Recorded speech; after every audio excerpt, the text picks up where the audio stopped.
Hi everyone, welcome back to my channel Hand in Hand.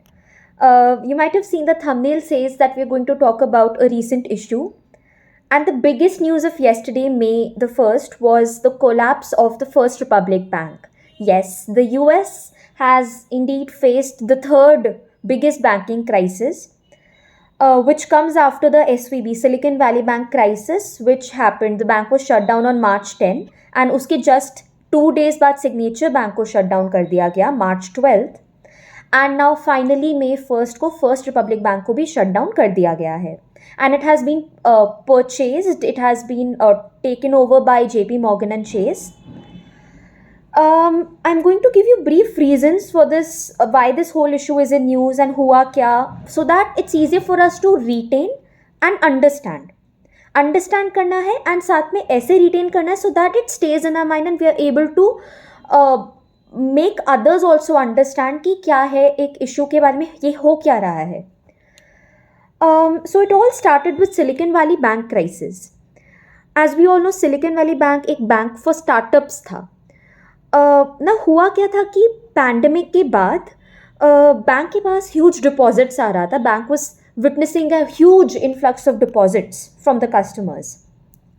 अब जब ऐसा situation आती है कि बैंक के पास बहुत सारी डिपॉजिट्स आती हैं, of course like any other bank वो बैंक भी आगे इन्वेस्ट करता है उन डिपॉजिट्स को सो दैट उसे एक रिटर्न मिले and the bank earns profit. This is a normal strategy of the banks. You get the deposits, आप उसको कहीं पे इन्वेस्ट करते हैं सो दैट आपको यहाँ से रिटर्न मिले एंड आप वहाँ पे अपने कस्टमर्स को रिटेन दे पाएँ. जो बीच का मार्जिन होता है, नेट इंटरेस्ट मार्जिन, वो बैंक्स का प्रॉफिट होता है. That we all are aware in the banking terms. अब एसवीबी के साथ क्या हुआ था कि its business strategy. The thing was कि पैंडमिक के टाइम पे ऑफ कोर्स डिमांड ज़्यादा नहीं थी, तो यूएस फेड ने क्या किया था कि इंटरेस्ट रेट लो थे उस टाइम पे, कि उस टाइम पे इंटरेस्ट रेट लो करना इसलिए ज़रूरी था क्योंकि इकोनॉमी में हम लोगों को demand boost up, demand increase करनी थी. रेट ऑफ इंटरेस्ट लो होता है तो ऑफ कोर्स लोन्स चीपर हो जाते हैं लोगों के लिए. They will want to purchase more loans, invest, so that demand in the economy it goes up. But ये एंटिसिपेट करते हुए पैंडमिक के टाइम पे सिलिकॉन वैली बैंक ने अपने सारे डिपॉजिट्स एक यूएस ट्रेजरी में उसने इन्वेस्ट कर दिए. दैट मीन्स उसको लॉन्ग टर्म एसेट्स में इन्वेस्ट कर दिया जो उसको लॉन्ग टर्म में जाके इंटरेस्ट देंगे, एंटिसिपेटिंग कि okay the rise of the interest rates would take time. But हुआ इसका opposite. US Fed has been continuously increasing the interest rates. Why? क्योंकि inflation is on the rise. Inflation को tackle करने के लिए US Fed बहुत तेज़ी से इंटरेस्ट रेट हाइक करने लग गया. You would be surprised that from an interest rate as low as 0.05%, हमारा 4.5% तक का इंटरेस्ट रेट इंक्रीज कर दिया है यूएस फेड ने since 2022. And now this thing has ruined the strategy. That means loans got dearer. Banks की strategy पर ये एक ब्लो था. उन्होंने एंटिसिपेट किया कि लोन्स इंटरेस्ट रेट नहीं राइज होगा, बट इंटरेस्ट रेट तो राइज हो गया. नाउ इस वजह से SVB collapsed because it couldn't really, it ran into losses. Business strategy failed. SVB fail हुआ, फाइन. अब हुआ क्या, हम लोग फर्स्ट रिपब्लिक बैंक तक कैसे आए. ना जब एक bank which is as big as Silicon Valley Bank वो जब फेल होता है तो एंड उसके जस्ट 2 days बाद सिग्नेचर बैंक फेल हो गया, तो of course there is a panic among the depositors कि हमारी डिपॉजिट सेफ है या नहीं. कोई भी रैशनल पर्सन, हम लोग अपनी बात कर लें, हम लोगों को अगर कल पता लगता है कि ये बैंक फेल हो गया, क्या हमारे अंदर ये डाउट नहीं आएगा कि क्या हमारे पैसे हमारे बैंक में सेफ है या नहीं. एक बैंक फेल हुआ, दूसरा बैंक फेल हुआ, तो ऑफकोर्स हमें भी लगेगा ना कि हम जाके अपने ना डिपॉजिट्स निकाल लेते हैं बैंक से, बिकॉज हमें नहीं पता कल को हमारा बैंक सेफ है या नहीं. There is a trust deficit. तो उस चीज़ के चलते ऑफकोर्स जब ये ट्रस्ट इशू आ जाता है in the whole banking system, a situation of bank run arises. Bank run क्या होता है? That in a panic mode all the depositors they are coming to the bank कि हमारी डिपॉजिट्स दे दो, हमारे डिपॉजिट्स हमें विड्रॉ करने हैं. एंड अभी जैसे आई जस्ट एक्सप्लेन कि बैंक क्या करता है, डिपॉजिट्स लेता है, उन्हें इन्वेस्ट करता है। अब बैंक के लिए पॉसिबल नहीं है कि वो सारे डिपॉजिटर्स एक ही दिन 2 दिन में आके अपनी सारी डिपॉजिट्स विड्रॉ करने की बात करें और बैंक सबको ऑब्लाइज कर पाए, नहीं, क्योंकि उनका पैसा तो बैंक ने कहीं पे इन्वेस्ट किया होता है जो ओवर द टाइम बैंक को रिटर्न मिलेगा। तो that is a situation of bank run when all the depositors the same time they come and they ask for the withdrawal of the money, withdrawal of their deposits, and the bank is obviously not able to oblige each of the depositors.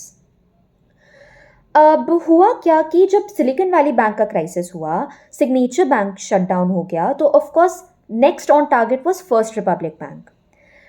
You would also be surprise that March 8 को First Republic Bank का share was $115 and it has been drooping since then. Friday को इसका share was $3.15। Can you imagine? It drooped by approximately 97.26%, which is huge. Now reasons क्या थे that first Republic bank के? First reason was कि it dealt with HNI customers, high net worth individuals, like high deposit customers, wealthy individuals as their depositors. Now we know that जैसे India में हमारी 5 लाख तक की deposits insured होती हैं, but US में $250,000 तक का ही इंश्योर्ड होता है। But I just spoke about कि वेल्दी इंडिविजुअल से, दैट मीन्स इनका पर saving account of course high value होता था, जिसमें से just $250,000 were insured.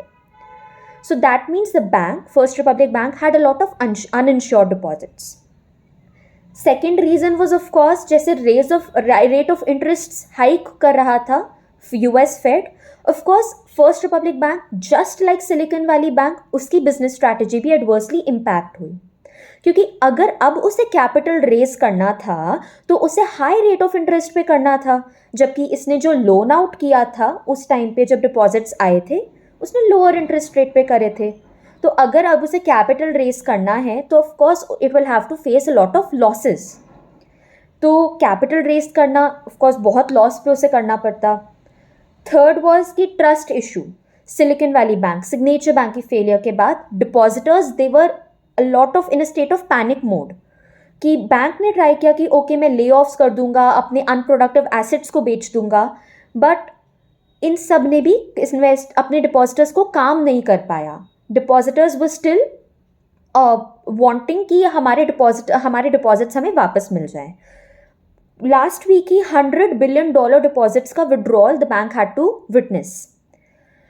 Then there is the issue of business risk. Business strategy was adversely impacted. जैसे उन्होंने एंटिसिपेट किया था कि लो इंटरेस्ट रेट्स होंगे, बट नहीं, फेड ने बहुत टू टैकल इन्फ्लेशन बहुत तेज़ी से इंटरेस्ट रेट्स बढ़ाने स्टार्ट किए। Now all these issues combined together, HNI customers, that means uninsured deposits, trust issue was there, business risk का issue, one after the other, of course the bank had to deal with the impact and ran into major losses, so that the government had to intervene. Now we all know that एक risk से दूसरा risk interconnected होता है। पहला क्या हुआ? Business risk कि business strategy adversely impact हुई, which led to liquidity risk. Bank के पास फंड ही नहीं है ऑब्लाइज करने के लिए हर एक डिपॉजिटर को, जिसके बाद एक रेप्यूटेशनल रिस्क पे आ गया कि उनकी क्रेडिट रेटिंग डाउनग्रेड होती गई। So business risk led to liquidity risk, led to reputational risk. Now shares of other banks have also fallen, but the experts say that अभी और spillovers के chances अभी कम है, but that the time will tell as we proceed. But that was the major news of yesterday, that First Republic Bank has also been shut down and taken over by JP Morgan. And this came after Silicon Valley Bank crisis, Signature Bank collapse, and US economy has been going through a hard time. And that was the news. I hope it was of some use. मैं आपको एक bullet points के form में ही आप लोगों को explain करना चाहती हूँ, so that it's easier for all of us to retain and understand as well. If you have any issues, you can definitely comment, and if you have any viewpoint over the situation, you can definitely comment, and so that we can learn together. Thank you.